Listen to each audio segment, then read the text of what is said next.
Hello children, I Rachna Pant, your science teacher is here with a new topic that will help you to understand about the properties of different things which are present in our surrounding. Children, we all are surrounded by a number of things like table, chair, water, air, etc. They may differ in size, shape and their forms, but there is one common property among them, that they all occupy space and have some weight. Let us see in this slide, children. A block is occupying space on the table. In the same way, milk is occupying space inside the box or in the glass, and air is occupying space inside the balloon. So what is common among them? They all are occupying space and have some weight. So children, any substance that occupies space and has weight is called matter. Matter is made up of molecules, and molecules are attached to one another by some force. All molecules of a substance are same and different substances have different molecules. Children, in this slide you can see that molecules have some space between them. This space is known as intermolecular space. You might have heard the word inter-school competition. That means the competition among the schools. Inter-branch competition, that means the competition among the branches of the same school. In the same way, intermolecular space means between two molecules there is a space that is known as intermolecular space, and there is a force that is applied among the two molecules that is known as intermolecular force. Molecules are so tiny they cannot be seen with the naked eye. Children, molecules are still made up of smaller particles that are known as atoms. Children, matter exists in three states: solid, liquid and gaseous.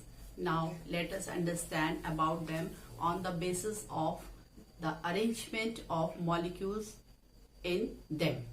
Number one, solids. Children, solids molecules are very closely packed. There is a very less intermolecular space, or you can say there is no intermolecular space, and there is very strong intermolecular force applied among them. That is why they have a definite or fixed shape. Molecules of liquids are not very closely packed. There is intermolecular space between the molecules, and the intermolecular force is somewhat smaller than the solids. That is why liquids can flow easily. Children, gaseous molecules are very loosely packed. There is a lot of intermolecular space between them, and there is negligible force of attraction between them. That is why gaseous molecules can move far apart from each other. Now children, solids are hard to touch. They can be shifted from one place to another. They have definite shape and volume. Children, I want to explain you about how they have different shape and volume. Children, suppose I am taking this mobile phone. It has a rectangular shape, so it will remain same forever. Okay, if you want to change the shape, it will not be able to convert into another shape. And volume, if you keep it in any of the container, its quantity remains same. So that's why we say that solids have definite shape and volume. And children, one more thing I would like to explain you, that why they have the definite shape, because their molecules are very tightly packed due to strong intermolecular force. Intermolecular force means the force applied among the two molecules. That is very strong. That's why they have a definite shape. Children, liquids can flow if we pour them, because they have intermolecular space among them, and the intermolecular force is somewhat lesser than the solids. Children, liquids have definite volume but no fixed shape. Now let us understand with this activity. I have taken this water in the glass. So this water will take the shape of the glass. Now I am pouring this water into the bowl. So it will take the shape of the bowl. But its quantity remains same. Whatever quantity was present in the glass, it will remain same in the bowl. That's why we say that liquids have definite volume but no definite shape. You can understand now this water has taken the shape of the glass. Earlier it had taken the shape of the bowl. So it do not have a fixed shape but fixed volume. Children, gaseous molecules have no fixed shape and no fixed volume. They take the shape of the container in which it is kept, as they have the large intermolecular space and very less intermolecular force among them. That is why gaseous molecules can flow easily from one place to another. You can take the example of perfume bottle. If you open the perfume bottle in one corner of the room, you can smell the perfume in the another corner of the room or another place also, because gaseous molecules are free to move from one place to another as there is very less intermolecular force among them. One interesting thing, that states of matter is interchangeable. One common example, we can take ice. Ice on heating converts into water. Water on further heating converts into steam. Steam on cooling down changes into water, and then water again, if you freeze the water, it converts into ice. So the process of changing ice into water on heating is known as melting, and then water on heating changes into water vapor, that is known as evaporation. Then water vapor on cooling changes into water again, this process is known as condensation. Then water on freezing changes into ice. Now children, properties of matter.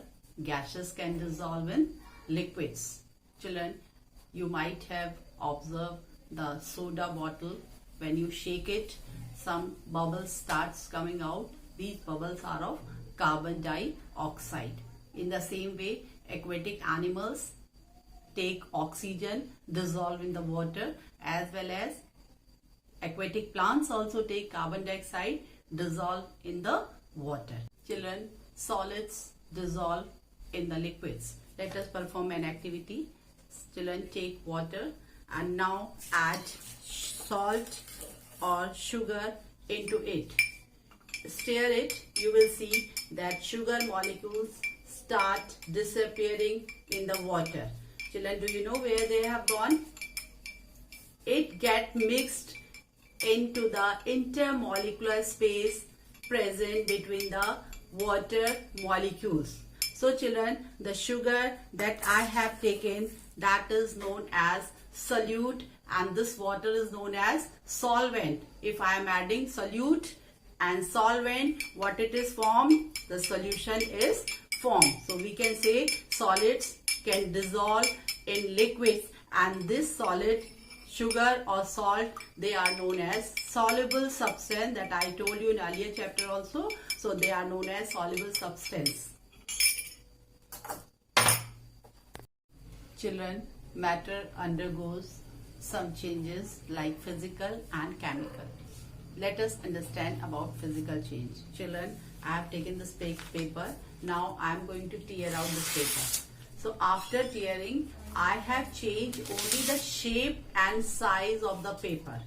So this type of change is known as physical change. Just like I am adding sugar into the water, and after that on heating, water can be evaporated, and when we get the sugar crystals again. So this is known as physical change. Children, physical change is also known as temporary change.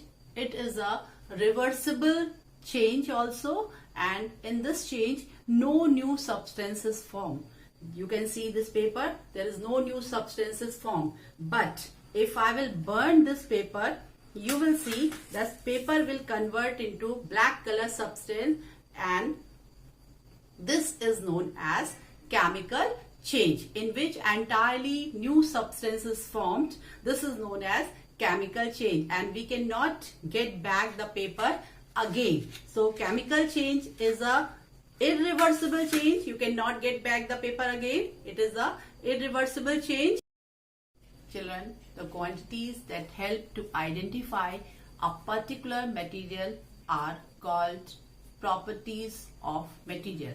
Children, we can identify them on the basis of following properties. Number one, touch. We can feel the object by touching the object, whether it is rough or smooth. Second is hardness or softness. We can again see the object, whether it is hard to touch or soft to touch. We can identify many things by hardness and softness. Their shape. We can recognize the objects by the help of their shape. Then on the basis of transparency, there are three kinds of objects. Number one is known as transparent, number two is known as translucent, and number three is known as opaque objects. Children, transparent objects through which the light can easily pass.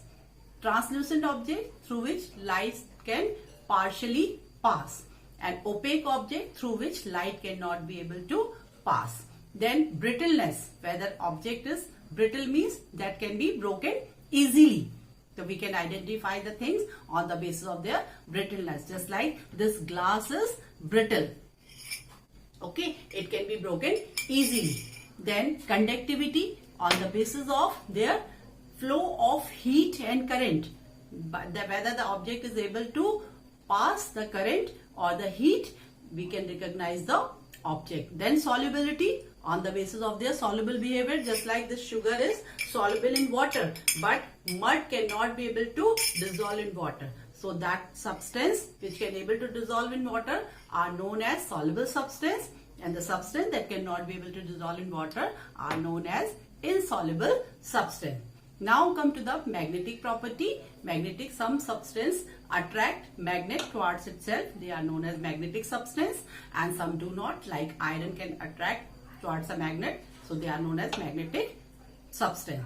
Then color, by the help of color also we can recognize the things, and then by last is by the help of smell we can recognize the property of a thing.